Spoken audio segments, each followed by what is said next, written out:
Nair with us here today as well, who will be joining us in conversation with Dadi, her son Sanjay Chaudhary. But before we begin the session, we just want to start with a video of the journey Asha-san has taken to reach here today.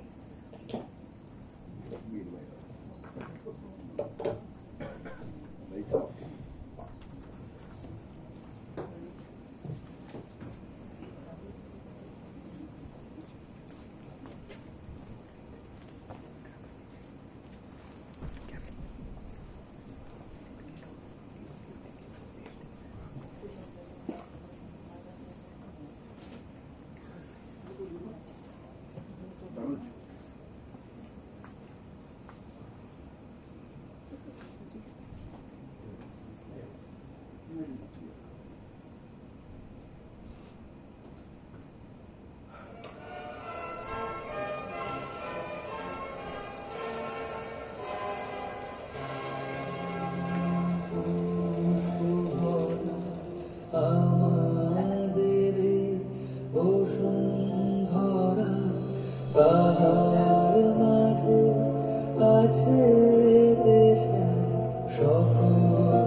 If you could sit here, I want Sanjay to sit next to you. Okay. You have to sit here.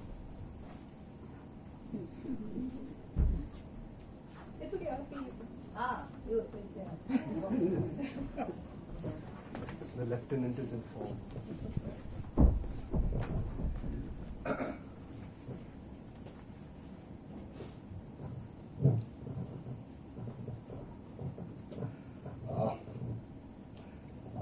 Well, by now you know that I am Asha-san.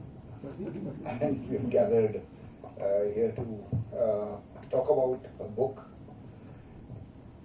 Wartime Diary, originally written in Japanese. She made it into Hindi, as you could see in Dharamyug. And then we were fortunate to get Tanvi to come in at the right time. Good entry, and she turned it in English. So welcome to all of you. Thank you very much for coming. I especially want to thank Anita Nair, who has very kindly spared her time and will hopefully talk about the book in her own inimitable way.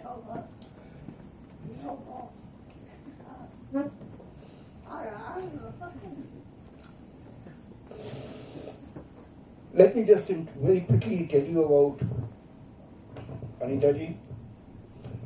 She is a author of some repute,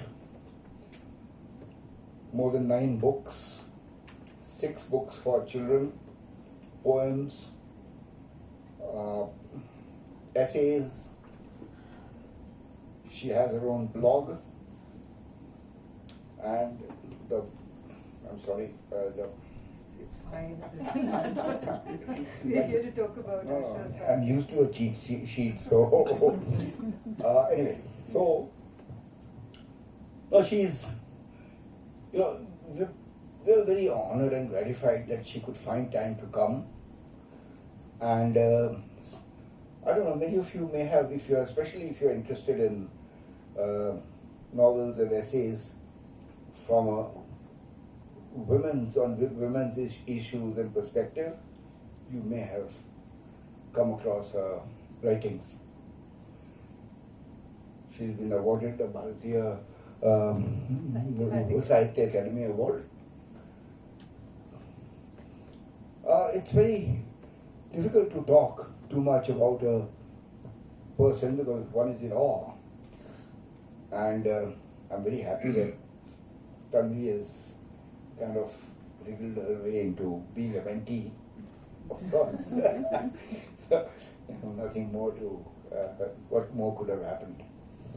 I want to, by now you know Tanvi. Tanvi is a budding author. She's got some fictions or stories online and in print. She's trying to come up with a novel and planning. Otherwise, in her spare time, she's been doing African tours. She organizes tours in Africa, in all those crazy places, going upriver on a motorcycle or on a canoe, up the Zambezi. Some of you have read Phantom, you may remember the name, Zambezi River and all that. So, we were very lucky that she came along at the right time and translated the book. And she'll talk about her journey of the book by herself. I want to give you a little, while you have heard a little bit about Asha-san, it's easier to call her Asha-san instead of calling her Ma all the time, which you can see that she prefers Asha-san. So she was born in Japan because her parents were there. She grew up in pre-war Japan. Pre-war Japan was pretty advanced even by today's standards in India. She studied there. Japanese is still a mother tongue. When she does calculations, she does calculations in Japanese. So I suppose, tables and all that. So you know how internalized it is. Of course, the war came, and as happens in war, there was a lot of suffering, hunger, fear. But then, as a 16, 15, 16-year-old, you have a different perspective. So I think Tanvi will write some, read out some part of what she wrote in her diary about those times. But how did she land up in Japan? Her father, who came from a small village in near a place called Bhagalpur, he was quite good in studies, and but he had, every young person in those days was, had a whiff of the freedom movement happening, although far away, and he got to know about it. But then, being from a middle class family, he didn't want to join government service, so he said, I'll become a doctor. So he took admission in Patna Medical College, at that time called the Temple Medical College. He heard right after the Jallianwala Bagh and the Rohilla Act and the non-cooperation started, and Gandhiji and Rajendra Babu, they came to Patna, they gave a speech, and he got enthused and he took Gandhiji's advice that drop your studies and get into the freedom movement. So much to his father's, he was not happy about it, obviously. But he left and he joined them. He worked in the Congress, etc. And in 1921, the Gaya Congress was held, and because he was in Bihar, he was the guy who was making all the arrangements. And two things happened to him at that time. He met this young congressman who had just resigned from the ICS and come with C.R. Das, and he was Subhash Bose. And they met there, and they were both young people who were wanting to, who were just itching to get independence in any which way. But they were all still Gandhians at that time. They were impatient. There was this other person who was there, who was a niece of C.R. Das, who came to the Congress, and on the stage she sang this Bande Mataram. I suppose something must have happened, because they became friends. And over a period of time, they met several times, because her father would go to C.R. Das's house, who was the Congress president at that time. Subhash Bose would come there, and they would meet. Just then the non-cooperation was announced, and the violence in Chauri Chaura happened, and Gandhiji withdrew the non-cooperation, much to the horror of these two young people who were just itching to go.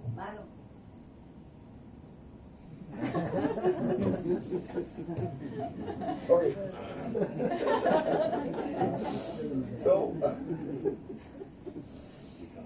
So he, her father decided that I have to do something. He couldn't go to the US because he didn't get a visa, thanks to the British authorities. So he decided to go to Japan. Went to Kobe, and before that he met her mother, and maybe they decided that, okay, we will continue when I come back, as and when. So he went there and he picked up some jobs, teaching English, etc. Met Rashbihari Bose, who was there in exile. And they started working. He formed the Indian National Congress branch in Japan. They formed the Indo-Japanese Friendship Association. And he started roaming all over the place, all over Southeast Asia, in fact, making friends, telling the Indian diaspora that this is what is going on in India. We are all trying to fight for independence. So this happened. In the meantime, in 1927, he came back to India for a short while.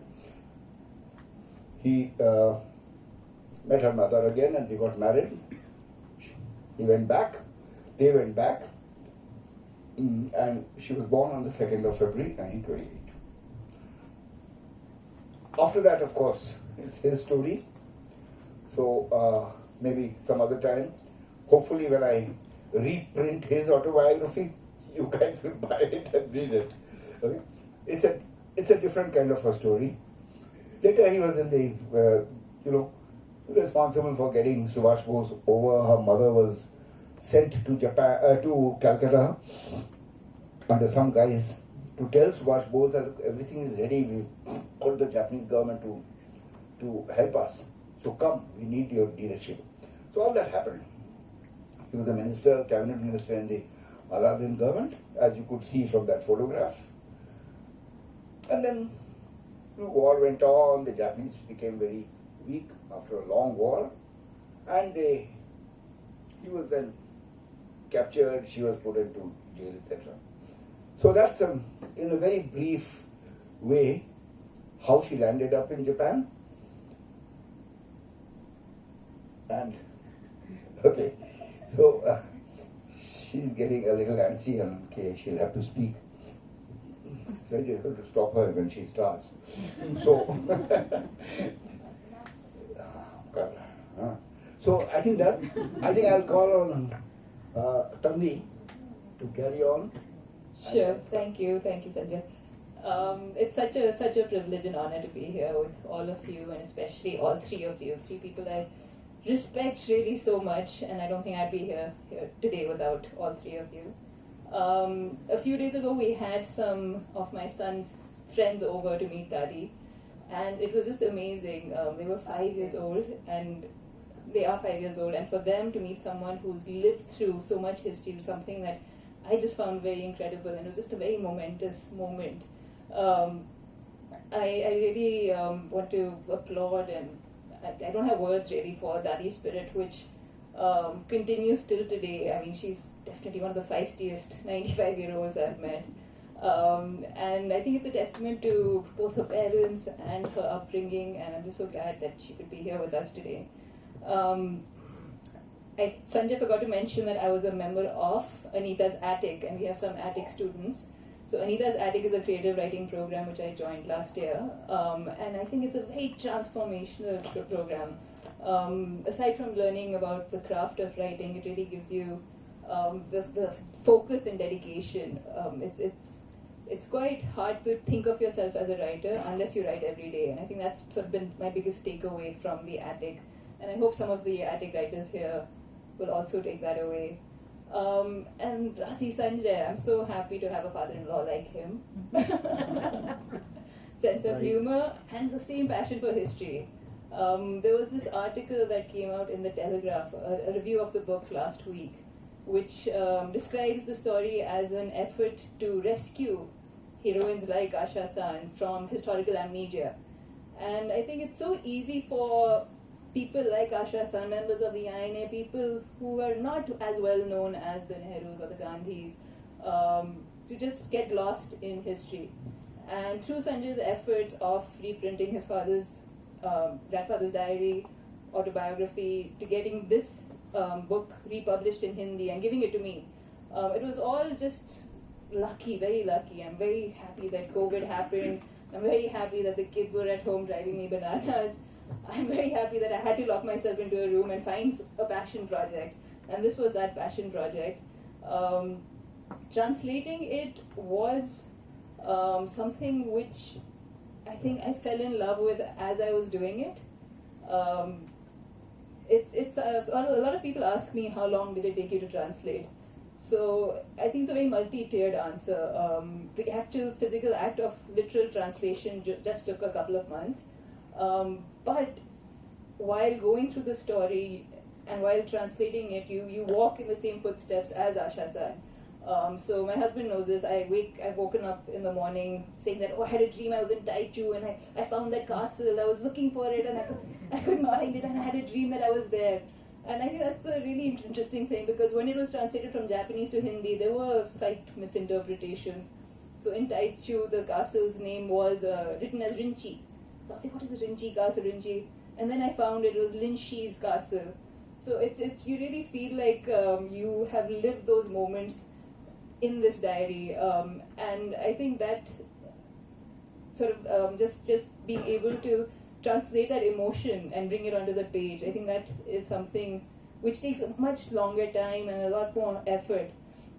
And just because I'm a member of the family, I think I had access to different versions. So Dadi herself had tried to translate it from Hindi into English.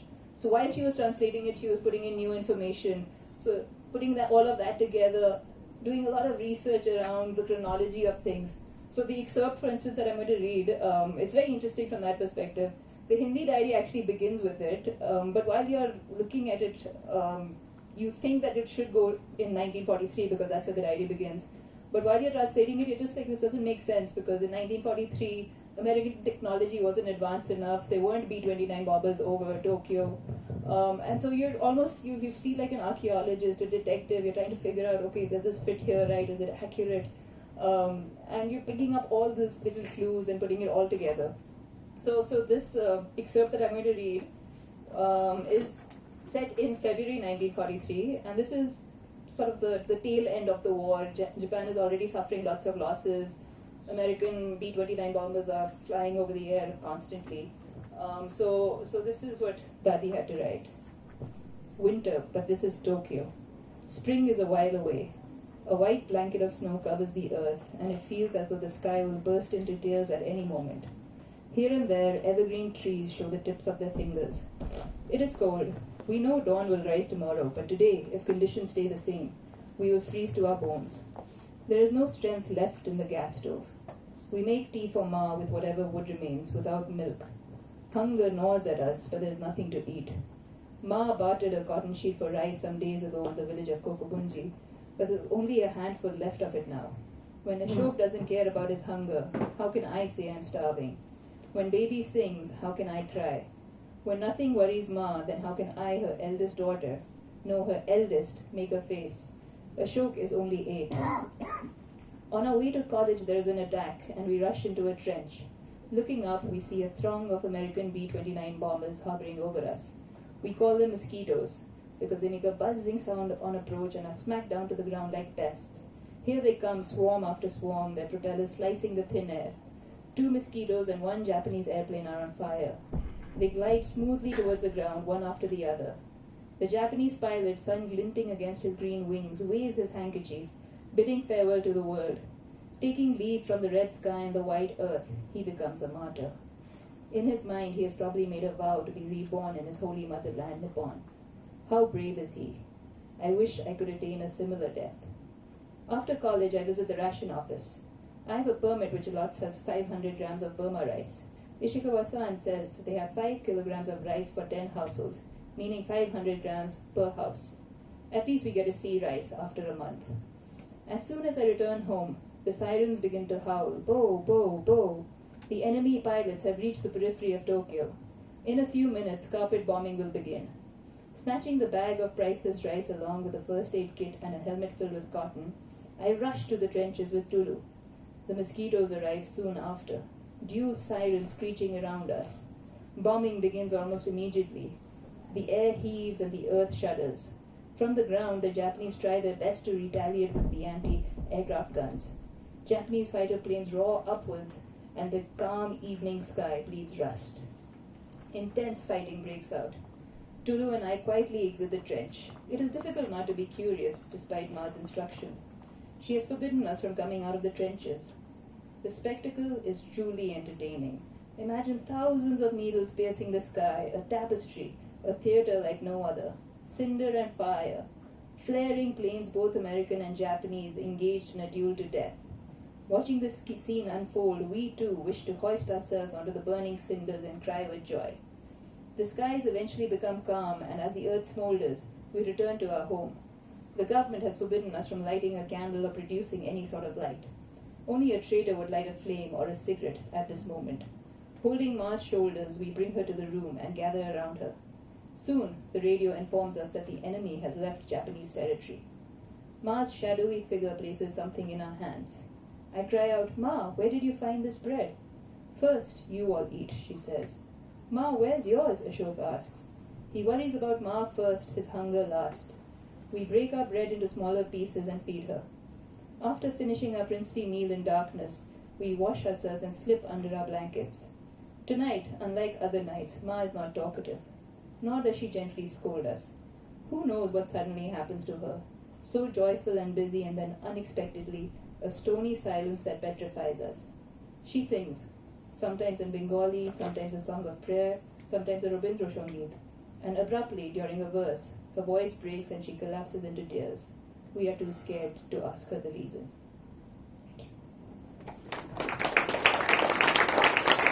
I will pass the mic on to Anita for her comments. Good evening, everybody, and I'm so happy to be here to celebrate the publication of the War Diary of Asha-san. And I know that she's impatient to speak. So, do you think you want her to speak first? Ask her to speak first. The questions you can just show her. She can start talking. I think she doesn't. She doesn't want to talk. But She doesn't? Okay. questions दिखा दीजिए ना. Just while she looks at the questions, I'll quickly Yeah. pass on my comment.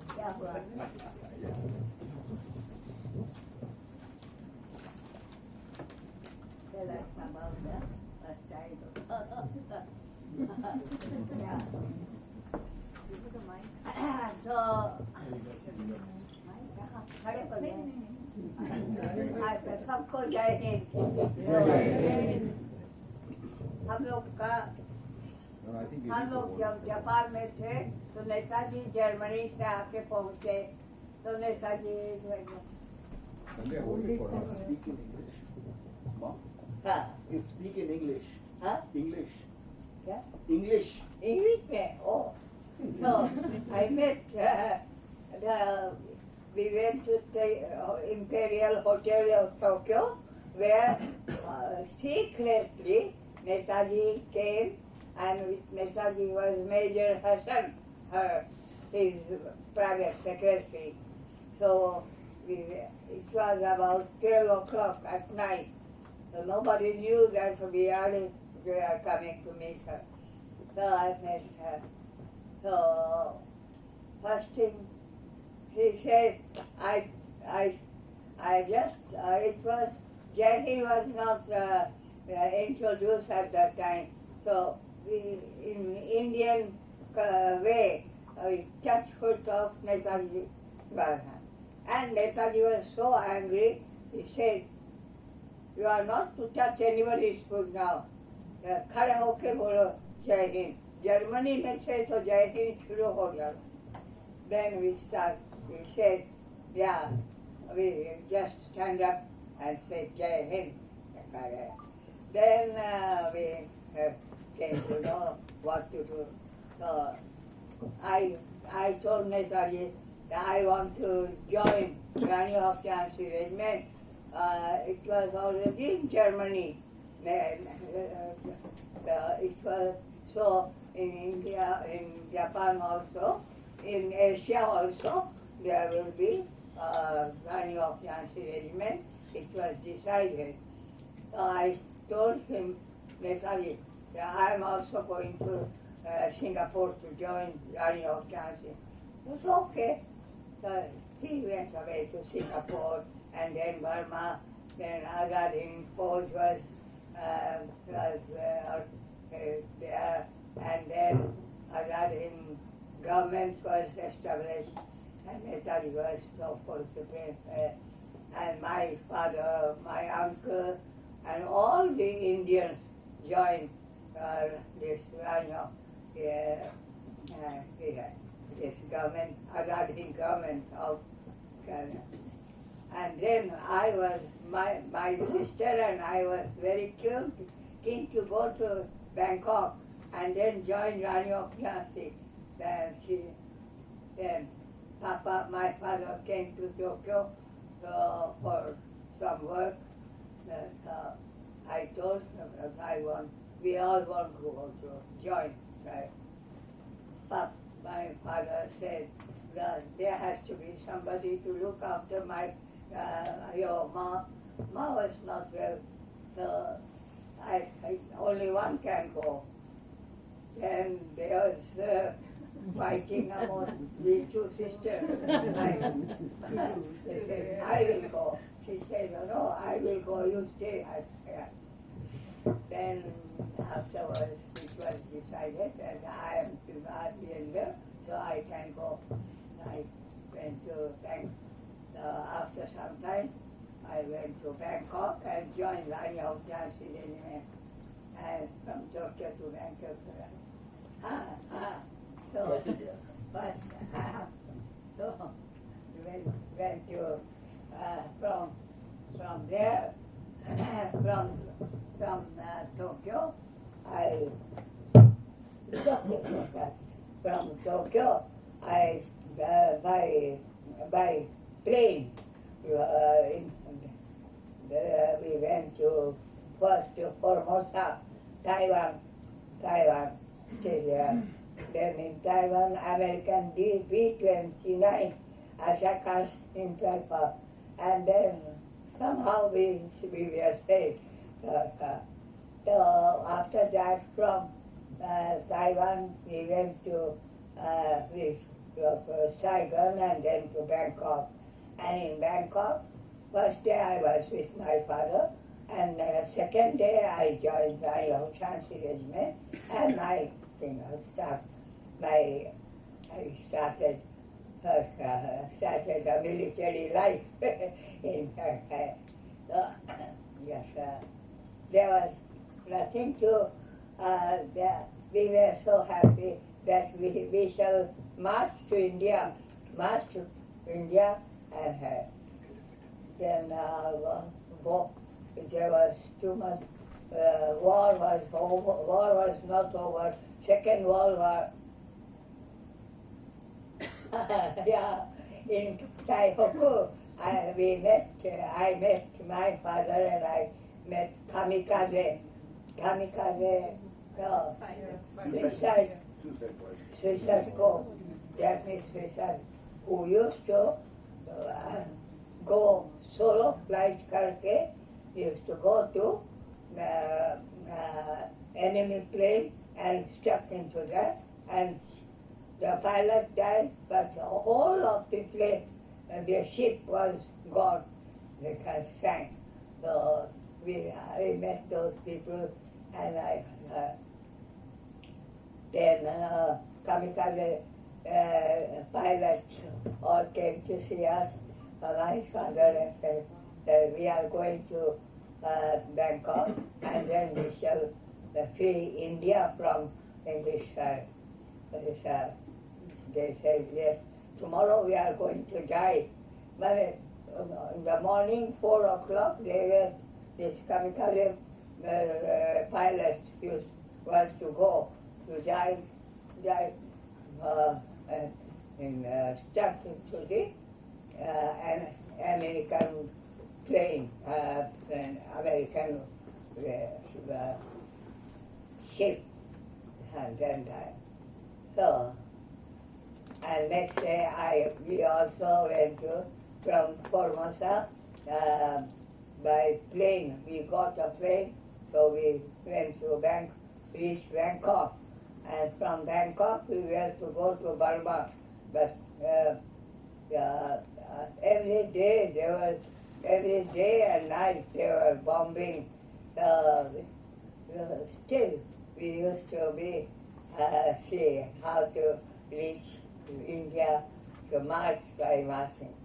There were many Indian, all the Southeast Asian Indian girls joined Rani of Jhansi Regiment, and I was one of them. And we started having all the practice, and then go march to Rangoon. And so it was in a way I felt it was a fun. I never thought that we are fighting for our independence. Yeah, that is true. But fighting was fun. I would like to have go ahead and kill British soldiers. That was the only thing we wanted. So then from Bangkok we went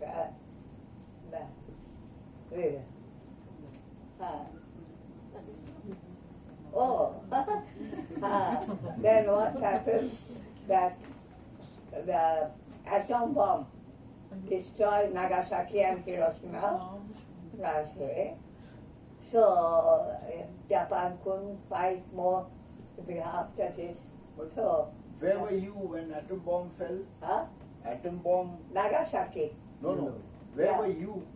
Oh, I was in Bangkok at that time. In Bangkok, I was in the forge, Rani Chansi Regiment force. So we were slowly marching towards Burma. Then we came to know that Japan can't fight anymore because of this atom bomb, you see. They have to surrender after all. And we are also with Japanese. So we were put into jail, and we were in jail, and we were quite happy in jail. Not at all sad. Chalo, theek hai. The Indian ladies, girls, they came to me with nice eatable things, they came to me. And then we were there for some time in jail. And then we were sent to Burma. And then Where was your family? so I was with that forge. Other than forge, we were defeated, but all were in jail. We also were put into jail. But we were just singing and laughing. No, we were not at all unhappy or something like that. So then atom bomb, and we came to know that atom bomb destroyed Nagasaki and Hiroshima. But at that time I thought it must be on Tokyo. And I was a bit worried about my parents, my mother and sisters. My father was already in jail in that time. And unko, all the INA people were got the punishment of Pasi. And then, so I thought that now we won't meet my father or something like that. So it happened like that, and we had to be in jail for some time. After that we was alright. So yeah, then we lived in Bangkok for some time, and after that my parents came. My father was in jail, and we thought that he will be Pastor Jaga. Then my mother and two sisters and brother, they came to Bangkok, and from Bangkok, we were in Bangkok for some time, and then proceed to Burma, Rangoon, and from there, Nehruji, Jawaharlal Nehruji has asked all of us to come to the order was given that we all should go to India, Calcutta. So after that we fly to Calcutta. Big one happened like that. So many things. But the thing was that I was never afraid or scared or something like that. We enjoy how we are fighting for it like that. Like that. This much.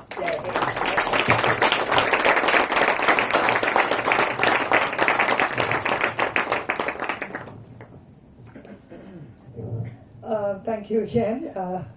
And I just want to say that, when I started reading the War Diary of Asha-san, it was like, I was wondering what was it going to be all about? Was it going to be like a complete account of what had happened with the INA and so on. But then you start reading and you realize that while there is the war happening on one side and there is the the freedom movement and everything that goes into it in terms of Asha-san's parents, how involved and dedicated they are to the cause, the presence of Netaji, and plus, the various people, like there is a mention of the younger brother, Satyadeva, and about him, being in secret service and how risky it could be, and so many of those things. So it becomes not just the diary of a person; it also becomes a kind of account of those times.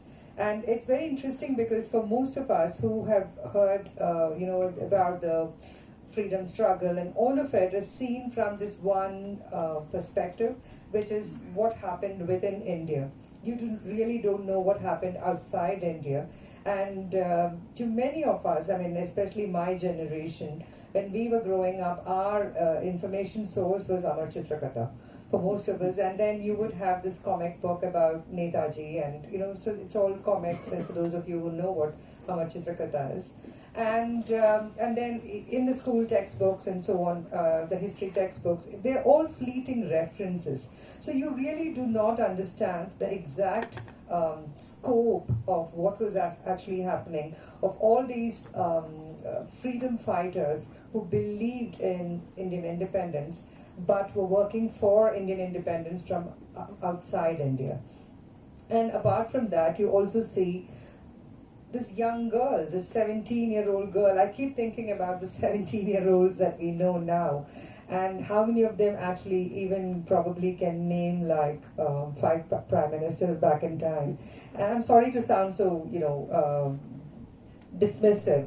I don't mean to be dismissive because we live in a different time, and the needs of the hour is so different. But if you were living in the 1930s and 1940s, if you were a conscious person and you had a certain amount of awareness, then you couldn't stay away from what was happening to the country and the people, and how it was imperative that we have our freedom, that we've had enough of being held under a colonial power. So all of that comes through, because you're talking about this young girl, this 17-year-old girl who's not had much to do with India. Her idea of India is drawn from what her parents have told her and what she has absorbed from the various people that she's met. But here she is, and like she did say at 17, you're not really clear about what nationalism means, or what is national pride, etc. But somewhere deep within, and which is what makes me believe in the spirit of India, is that somewhere deep within all of us, this is who you are. And because of that, you really want to stand up for what your country means and what it represents, and you can't take any more of this colonial yoke. And all of that, it's not obvious, but all of it is there in the subtext of the story. And that apart, there is also the wide-eyed gaze of a 17-year-old when she says that that she was like dying to use the bayonets on somebody and shoot a few Britishers, and waiting to do that march through Burma to Imphal and so on. And all of that comes through, and so this book works on so many levels. It works as a diary, a wartime diary. It works as an ability to glimpse the mind of a 17-year-old of that generation. It's also about what nationalism stands for, and how, in some ways, and as a contemporary reader, as you're reading it, you keep thinking about what changed. Why is it that we don't have that sense of national pride anymore in our country? Or at least not the way it used to be.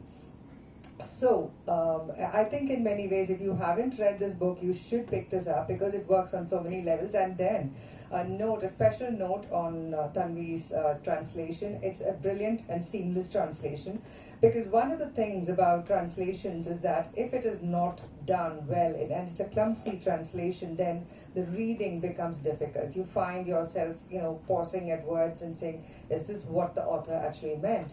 But here, at the back of my mind, I kept thinking, I had to tell myself, this is Tanvi's translation. And, this is not what Asha-san wrote. So what she's done is she's actually stepped into the mind of the author, into the skin of the author, and written it like she would have written it and not as Tanvi would have written it, because I know how Tanvi writes. And I say that with great authority. And so it's not Tanvi writing, and that is the perfect thing that a translator should do. That's I think the perfect dharma of a translator, to bring to light the voice of a writer from another language without bringing in your own little thingies into it to kind of enhance or retell the story, because that's a temptation. I've translated a book and I know the temptation is there to actually tweak around a bit and say that maybe I should just write it this way. They're not going to do the difference actually, or because that in my case, the author I was translating was dead. In her case, it's her grandmother-in-law, so she'd probably be a little indulgent with you. But I nevertheless think that the translator has a very, very tough role to play of walking a tightrope, of making sure that the beauty of the language, the power of the narrative, all of that appears without actually putting anything of herself into it. And so wonderful job, Tanvi. And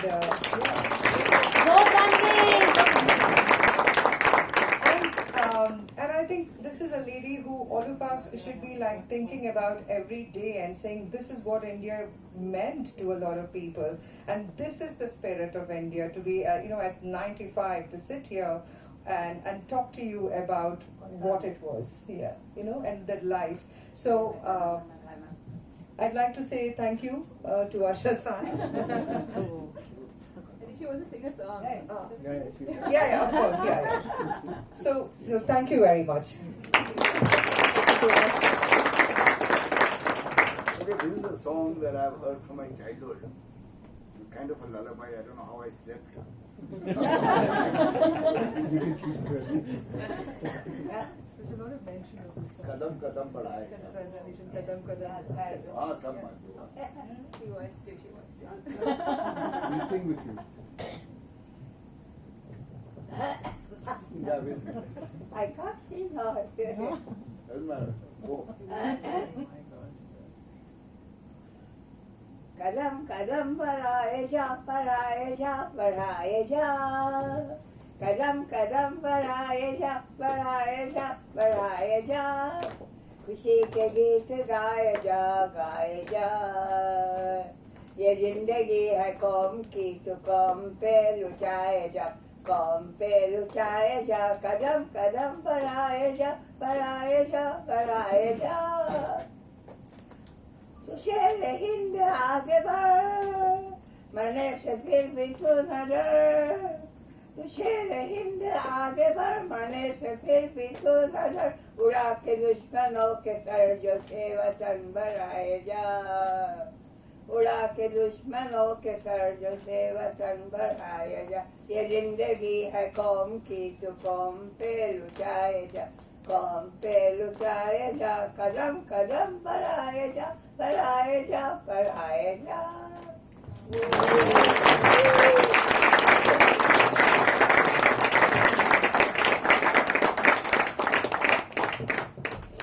It's a marching song, and it used to be sung by the INA as well as the Rani Jhansi people when they were marching from there and all the way. And of course, she went up to the Irrawaddy, but had to come back because the retreat happened at that time.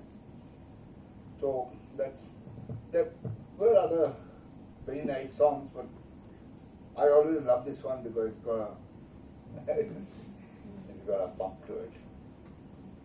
So I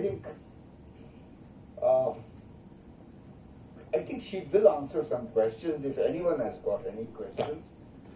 She's tried to answer some of the pre-framed ones that we had. But if you are keen to ask her something, I will try and translate and she can respond. Ma'am, Vinkamanda Bhatt, I have a photo of 1945, three INA ladies. I just want you to identify them. One is Lakshmi Sehgal. My father's unit was there. I was also fighter pilot. And they were in Rangoon when General Numata came and surrendered. These ladies came to the mess, in fact. There was a nice party. Who are these? Who is Lakshmi Saigal here? Who are the others?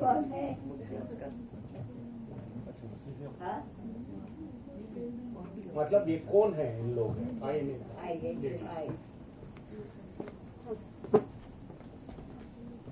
Lakshmi Sehgal एक lady है. My father. Who? No, these are all ladies. Oh, no.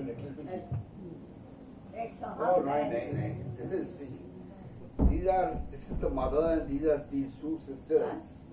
I know. I'll just try to get you the name.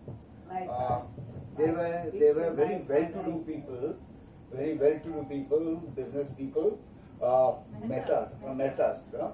Mehtas. My mother has written there in that album that I Lakshmi need Saigal.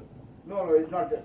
It's not Lakshmi. No, it is not. Okay, so This lady, She wrote a book called Jai Hind. You can find that. yeah, you can find that. There's a book. It's hardly available. You may be able to find it. And this family, the father gave away all his money, and he had a very rolling business, and he gave it to the INA and all the money. So who are these people now? Can you just One, tell me the names? this is Mrs. Rama Mehta. Mehta. Rama Mehta. The central lady. No, Central Lady is the mother.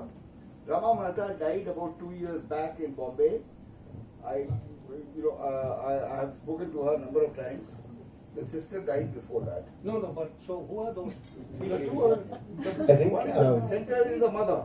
Central is their mother. Their mother. And the other two? Other two are the two daughters. What are their names?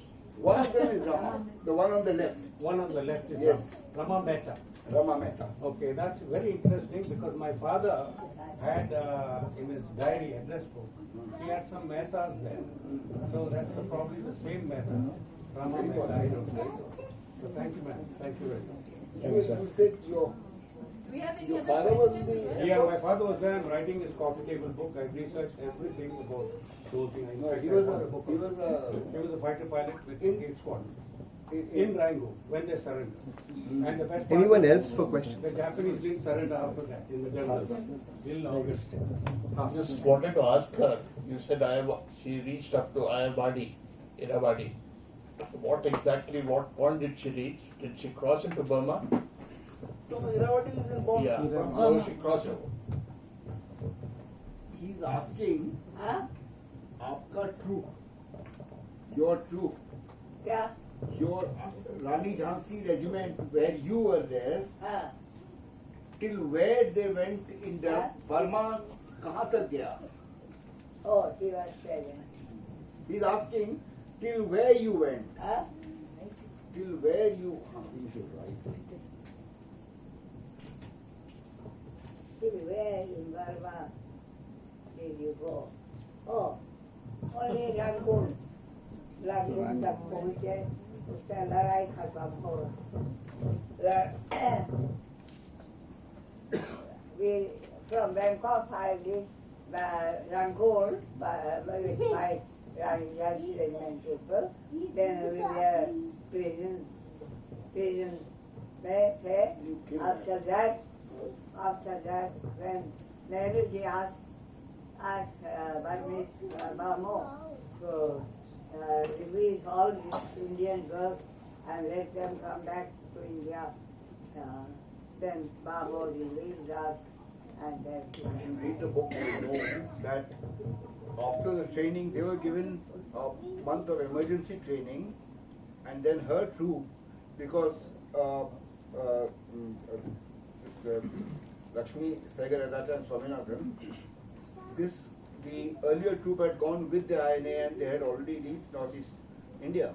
Okay, but they were in very, very bad state, and they were dying like flies. In fact, Netaji wanted to know that what is the condition, will we survive? Because they were not willing to go back. The Battle of Imphal and the Battle of Kohima had been held. When they came, then her father and General Chariji and Dost Muhammad, three of them were sent by Netaji to go and find out what is the real condition there. Is there any chance of surviving?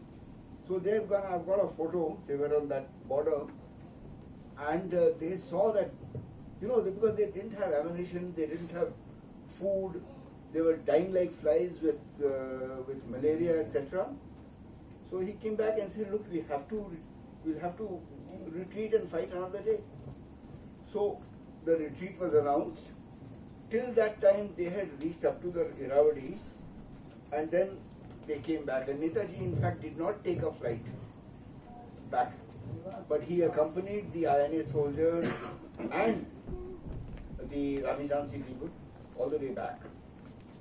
So that's recorded. We have another question. Please. Yeah, I have a question. Many years ago, maybe about 18, 20 years back, I had visited that very rehabilitated place where in Moray, the last point of Moirang. Morang, yeah. Moray and Morang were the two 20 kilometers from border towns, yeah. I visited that, and my grandfather was also there in that this thing. So we had gone. My father had taken me. I was a youngster that time. And we found that it was absolutely, devastating. I mean, there was nothing there. All the photos were, curled up, and we could not see much and all. Was that the last point, or what? Last point. That is where they put up the Indian flag. G. Okay, and they managed to hold that position for almost 2.5 months. You see what happened after, although they were in very bad condition, what happened after that was the war in Europe finished, after D-Day. And all the American soldiers, and they were all free. So they came, and these people regrouped because they were chased out initially. Yeah, they were being then they regrouped in Calcutta under General Slim, and then they pushed back. With all the strength, extra soldiers, the planes, etc., and all that. So then these people had to evacuate, and even in the retreat, they were getting killed off. Yeah, they were very badly done on this thing, and then In fact, what you see 20 years ago, you were saying, now in the last 5-7 years, that place has been redone. done up here. Yeah, Moirang.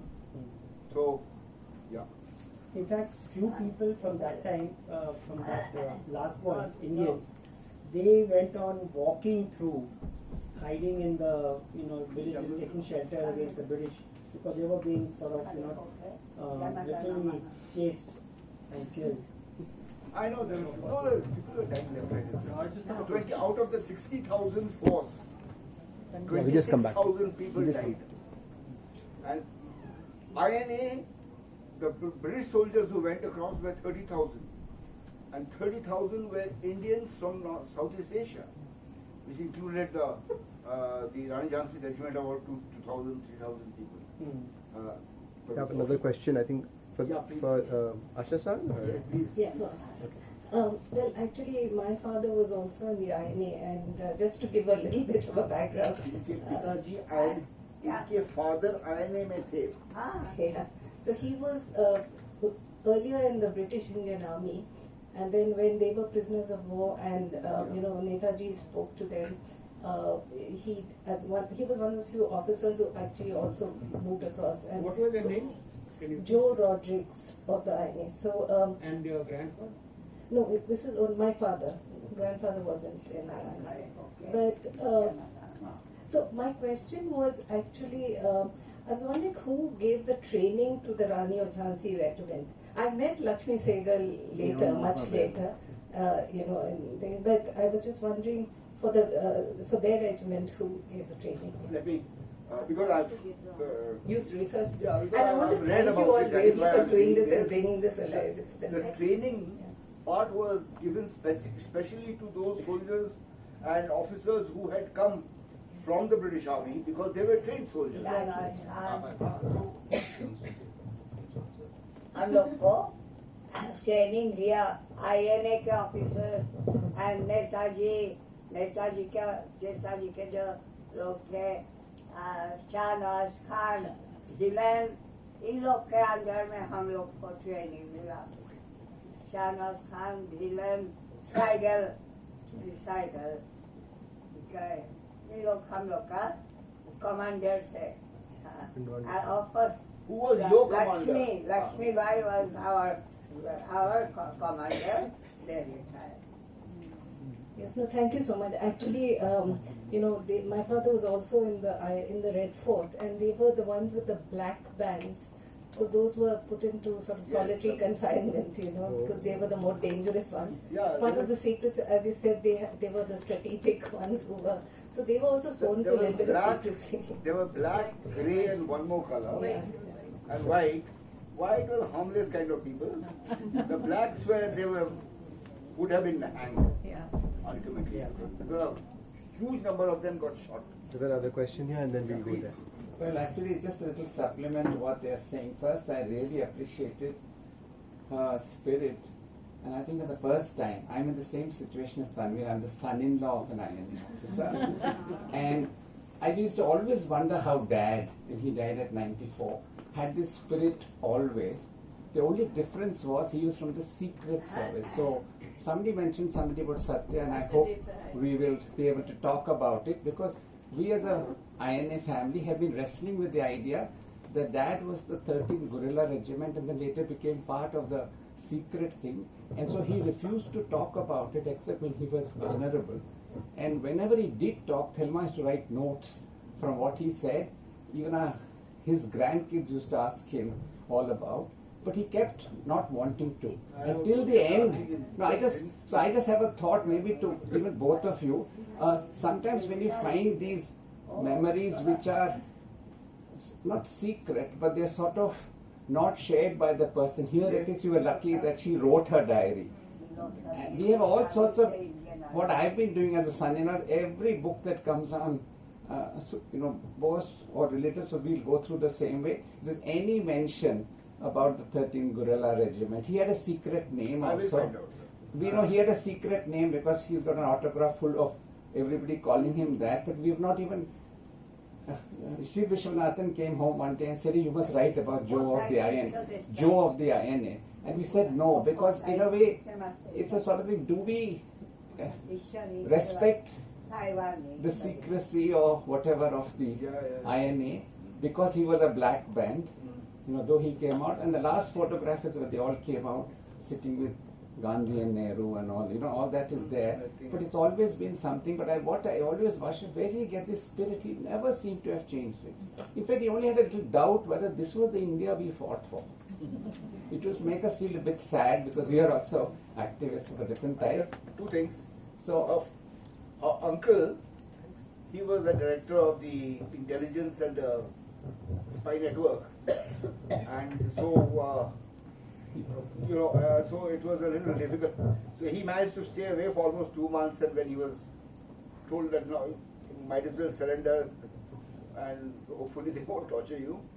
So everyone wanted to know, Netaji, where did he go, and he would, because he was in charge of his personal security also. So that was there, okay. And the other thing you mentioned about people. So now these names. And the Azad regiment, or rather the Subhash regiment, was the suicide corps, what you are talking about. Okay? So that we have some this thing. Of course, her uncle also never spoke. He kept pumping him. Yeah. Sorry. I think she wants the questions to herself. Yeah. She's So like, I've once got the actually Netaji died, who were the people who actually took charge of INA and sort of kept them together? Or Netaji के death के बाद who took charge of INA after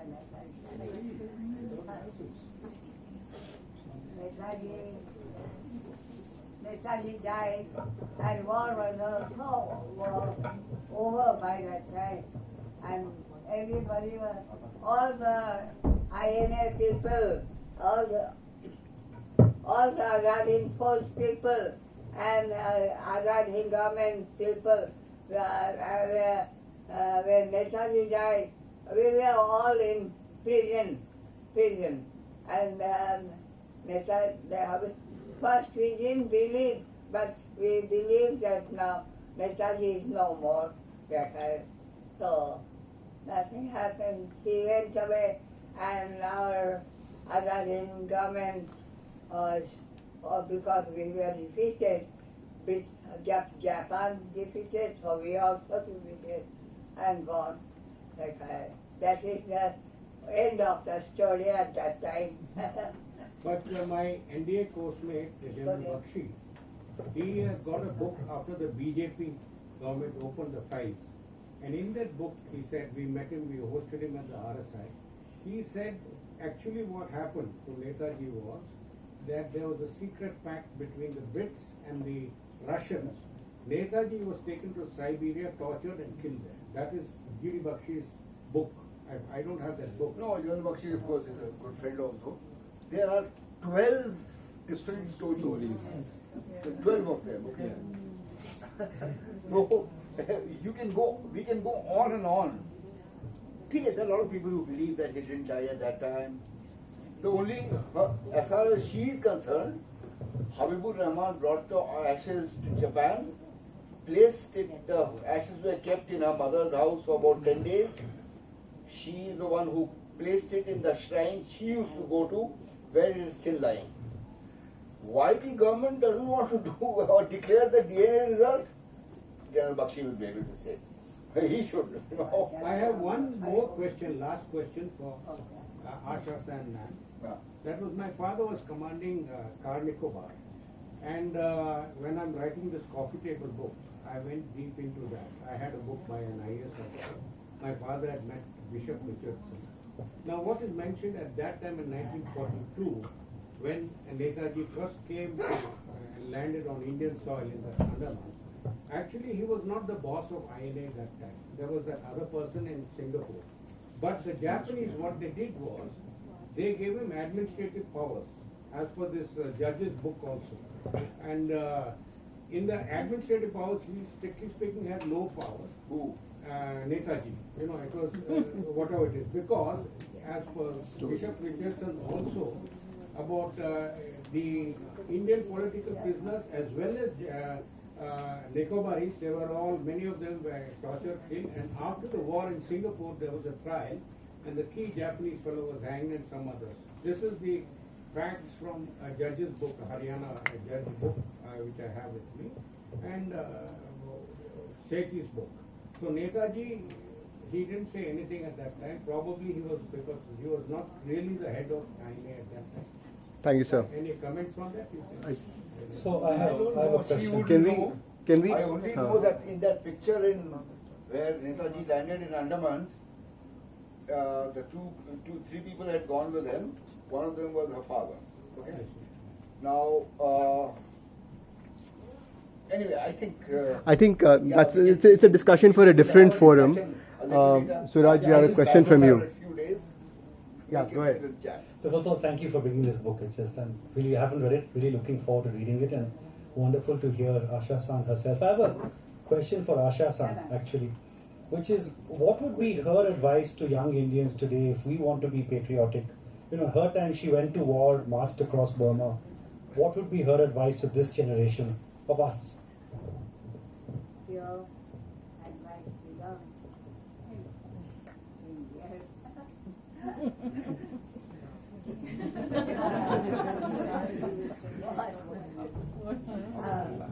yeah. What shall I advise to our young people? They are better than we know the old days and how we got independence. That is, now if you want me to advise, I want that you, all the young people, should maintain your love for nation, love for India, and nothing else. First, love your India, and then you do something for India first. This is what I advise.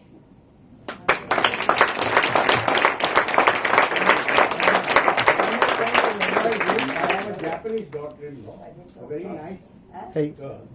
And, Excuse me, sir. We'll stop over here, please. I think has he's. created Yeah. the modern girl. She's Thank a you. very nice girl. Thank you. So I would say Indians should marry Japanese girls. Thank you so much, everyone. We've had such a lovely evening. Thank you especially to Anita for being here today. Does Daddy want to sing Jana Gana Mana? Should we? She wants to. She's been itching to sing it.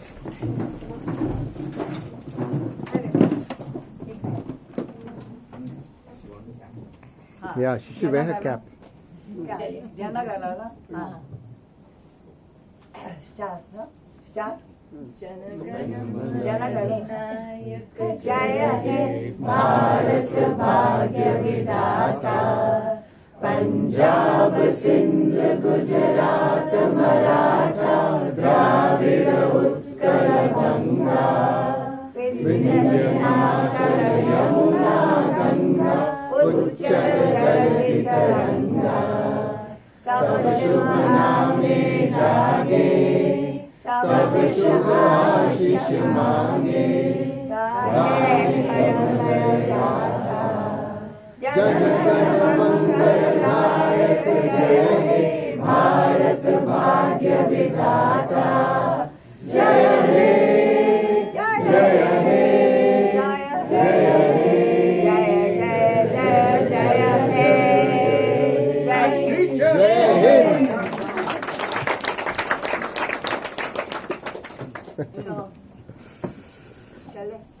What is? I think Tanvi. Some people, yeah. After you're done, some people wanted to get books autographed and things. Yeah. Yes, that would be Subodh good is. for the. Yeah. Thank you, So- Subodh, for this. So we have signed copies of the book. Asha-san has left some signed copies. They're available in the billing counter outside. I think she can continue to sit here if people want to come and take a picture with her or Yes. something like that. Ma'am, I bought this She can before. continue to sit here for a few minutes. So you can buy a book and maybe come and take a picture.